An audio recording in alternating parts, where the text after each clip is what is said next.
পৃথিবীর সবচেয়ে বিষাক্ত সাপের কামড়ে হাতি মারা যায়, কিন্তু একটা প্রাণী মরে না, সেটা হলো ঘোড়া। সাপের কামড়ে কোনোদিনও ঘোড়া মরবে না, 3 দিন অসুস্থ থাকে, এরপরে সে সুস্থ হয়ে যায়।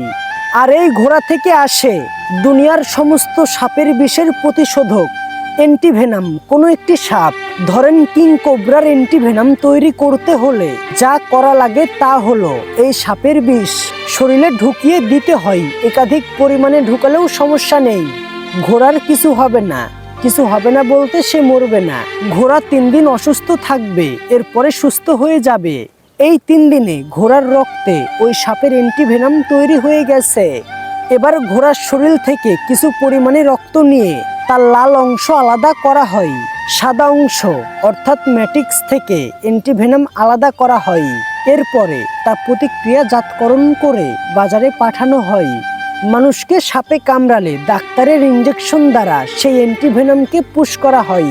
খোদ ইন্ডিয়াতে গাদা গাদা অ্যান্টিভেনাম প্রস্তুতকরণ কোম্পানি আছে। পালের পরে পাল ঘোড়া তাদের মূল সম্পদ। ঘোড়া যদি না থাকতো তবে মানুষ সাপের কামড়ে মারা যেত। এরপরেও তোমরা তোমাদের সৃষ্টিকর্তাকে অস্বীকার করবে? ঘোড়ার ভিতরে দিয়ে রেখেছে মানুষের বাঁচার ঔষধ। একটা ঘোড়ার জীবনের যতটা মূল্য আছে ঠিক ততটা মূল্য তোমার জীবনের নাই। ঘোড়াকে আল্লাহ তাআলা যে শক্তি দিয়ে রেখেছে সেই শক্তি তোমার মধ্যে নাই, এরপরেও তুমি আল্লাহকে অস্বীকার করবে? আল্লাহকে স্মরণ করো, আল্লাহর ইবাদত করো।